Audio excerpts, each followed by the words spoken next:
मेरी सास बार बार कह रही थी, अब बस करो, मैं थक गई हूँ, मुझसे अब सहन नहीं हो रहा है। तुम बहुत ताकतवर हो, तुम्हारे आगे मैं बहुत कमज़ोर हूँ। मेरी सास की यह सारी बातें गंभीर आवाज़ में मुझे सुनाई दी। इसके बाद में जो कुछ हुआ वह सुनकर आपकी रूह कांप उठेगी। हेलो दोस्तों, आज की इस कहानी में आप सभी का स्वागत है। मेरा नाम शबनम है और आज मैं आपको अपनी ज़िंदगी की एक ऐसी कहानी सुनाने जा रही हूँ जिसने मेरी पूरी सोच और समझ को बदल दिया। यह कहानी मेरी शादी के कुछ दिन बाद की है, जब मैं पहली बार अपने ससुराल आई थी। मैंने कभी सपने में भी नहीं सोचा था कि मुझे अपने ससुराल में ऐसे अनुभवों का सामना करना पड़ेगा जो न केवल मेरे रिश्तों को बल्कि मेरी ज़िंदगी को भी बदल देंगे। दोस्तों, मेरी कुछ दिन पहले ही शादी हुई थी। मेरे पति का नाम रमेश है। मुझे ससुराल आए हुए अभी 1 महीना ही हुआ था। पहले दिन से ही मैं अपने पति रमेश के डेली रूटीन को ध्यान से देख समझ रही थी। मेरे पति को रात में दूध पीना बहुत पसंद था। उन्होंने मुझसे कहा भी था कि रात में 1 गिलास दूध कमरे में लाना होगा, लेकिन मेरी भूलने की आदत के कारण मैं इस 1 महीने से दूध लाना भूलती आ रही थी। मेरे पति मुझे बार बार याद दिला रहे थे, लेकिन मैं फिर भी भूल जाती थी। आखिर में वह गुस्से में बोले, आज के बाद अगर तुम मेरे लिए दूध नहीं लाई तो तुम्हारे साथ क्या हो सकता है तुम अंदाज़ा भी नहीं लगा सकती। इतना सुनते ही मैं हैरान होकर तुरंत रसोई में चली गई। रसोई में पहुंचते ही मुझे एहसास हुआ कि मैं अपनी चाबी कमरे में छोड़ आई हूँ। फिर जाकर चाबी लेकर आई और जब मैं दूध गर्म करके वापस कमरे में जा रही थी तो अचानक मैंने एक अजीब सी आवाज़ सुनी। आवाज़ मेरे सास ससुर के कमरे से आ रही थी। पहले तो मैं चौंक गई, फिर सोचा कि कुछ तो ज़रूर हो रहा है। मेरी सास बार बार कह रही थी, अब बस करो, मैं थक गई हूँ, मुझसे अब सहन नहीं हो रहा है। तुम बहुत ताकतवर हो, लेकिन मैं कमज़ोर हूँ। तभी ससुर की गहरी आवाज़ सुनाई दी, इसमें थकने वाली क्या बात है? अगर इतनी जल्दी थक जाओगी तो कैसे काम चलेगा? फिर से जल्दी शुरू करो, मेरे पास आओ। यह सब सुनकर मैं हैरान हो गई और कमरे में लौट आई और बिस्तर पर लेट गई।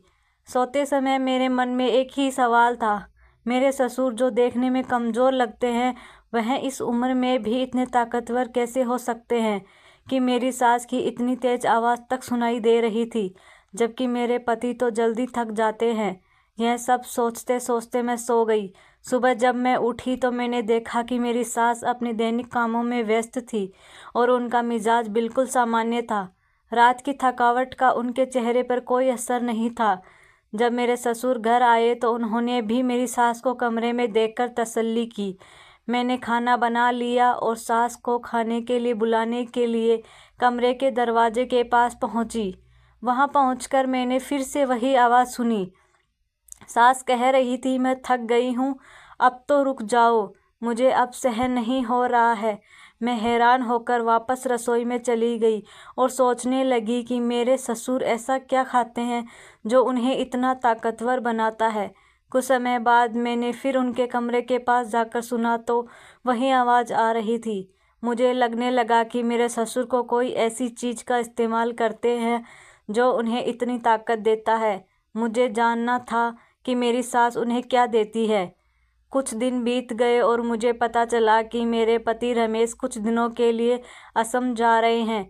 मैं बहुत खुश हुई क्योंकि मुझे लगा कि यही मौका है सास ससुर के कमरे में क्या होता है वह सब देखने का। उस रात मैंने जल्दी से सारे काम निपटा लिए और सास ससुर के कमरे में छिप गई। मैंने ऐसी जगह चुनी जहाँ से मैं उन्हें देख सकती थी, लेकिन वह मुझे नहीं देख सकते थे। काफ़ी देर बाद वह कमरे में आए। मुझे बहुत नींद आ रही थी, लेकिन उन्हें देखने की उत्सुकता में मैंने नींद का त्याग कर दिया। आखिरकार मेरा इंतज़ार ख़त्म हुआ और जो मैंने देखा वह पूरी तरह से चौंकाने वाला था। वह एक नए व्यवसाय की योजना में व्यस्त थे। वह एक साथ एक नए प्रोजेक्ट के लिए योजना बना रहे थे। वह कुछ नए प्रकार के खाद्य उत्पाद बनाने की तैयारी कर रहे थे। उन्होंने विभिन्न सामग्रियों की सूची बनाई थी और ससुर के साथ चर्चा कर कुछ विशेष रेसिपी तैयार की थी जिसे वे बाजार में पेश करना चाहते थे। उनके बीच एक जबरदस्त उत्साह था। ससुर ने एक विशेष प्रकार के खाद्य उत्पाद बनाने की योजना बनाई थी जो उन्होंने खुद जुटाए गए सामग्रियों से तैयार किया था।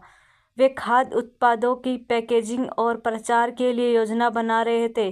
उनके संयुक्त प्रयास और योजना के प्रति समर्पण ने मुझे बहुत प्रभावित किया। इस अनुभव से मैंने समझा कि सास ससुर के रिश्ते की ताकत उनके साथ मिलकर काम करने से बनी थी। उनके बीच आपसी सम्मान और सहयोग ने उनके रिश्ते को और भी मजबूत बनाया। इससे मुझे यह सीखने को मिला कि रिश्तों की गहराई और ताकत वास्तव में एक दूसरे के प्रति प्यार, सम्मान और सहयोग का परिणाम होती है। इस तरह मैंने सास ससुर के रिश्ते का एक नया पहलू जाना। उनके साथ मिलकर व्यवसाय की योजना और तैयारी में मैंने असली ताकत और रिश्तों की गहराई को पहचाना। इस अनुभव से मैंने यह सीखा कि असली ताकत और रिश्तों की गहराई शारीरिक क्षमता या ताकत से नहीं, बल्कि एक दूसरे के प्रति प्यार, सम्मान और सहयोग से बनती है। और साथ ही मैंने उनके मिशन को सफल बनाने के लिए प्रेरित किया। जब दो लोग एक साथ किसी लक्ष्य को पूरा करने के लिए काम करते हैं और एक दूसरे का समर्थन करते हैं तो उनके रिश्ते और भी दृढ़ और मजबूत हो जाते हैं। सास ससुर के बीच जो ईमानदारी और सहयोग मैंने देखा, उसने साबित कर दिया कि आपसी सम्मान और सहयोग से संबंधों को मजबूत बनाया जा सकता है। जिस तरह से उन्होंने अपनी योजनाओं और प्रयासों में एक साथ काम किया, वह उनके रिश्ते की गहराई और मजबूती को दर्शाता है। इसके अलावा मैंने समझा कि सही खान पान और जीवन शैली हमारी शारीरिक और मानसिक शक्ति को बढ़ाने में सहायक होती है। इस अनुभव से मैंने महसूस किया कि एक सफल और मजबूत रिश्ते का मूल एक दूसरे के प्रति प्यार, सम्मान और सहयोग में निहित है। संबंधों में यह गुण होने से हमारा जीवन हर दिशा में समृद्ध होता है और हमारे आसपास के लोगों के जीवन को बेहतर बनाने में मदद करता है।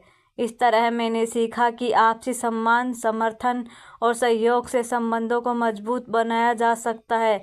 यह हमारे जीवन के हर पहलू को प्रभावित करता है और हमारे जीवन को और भी खुशहाल और समृद्ध बना देता है। तो दोस्तों, यह थी हमारी आज की छोटी सी कहानी। आपको यह कहानी कैसी लगी कमेंट करके ज़रूर बताएं। अगर आपको यह कहानी पसंद आई हो तो इसे लाइक करें और अपने दोस्तों के साथ शेयर करें। आगे भी ऐसी ही रोमांचक कहानियों के लिए हमारे चैनल को सब्सक्राइब करें और बेल आइकन दबाना ना भूलें ताकि आप हमारी कोई भी कहानी मिस ना करें। धन्यवाद।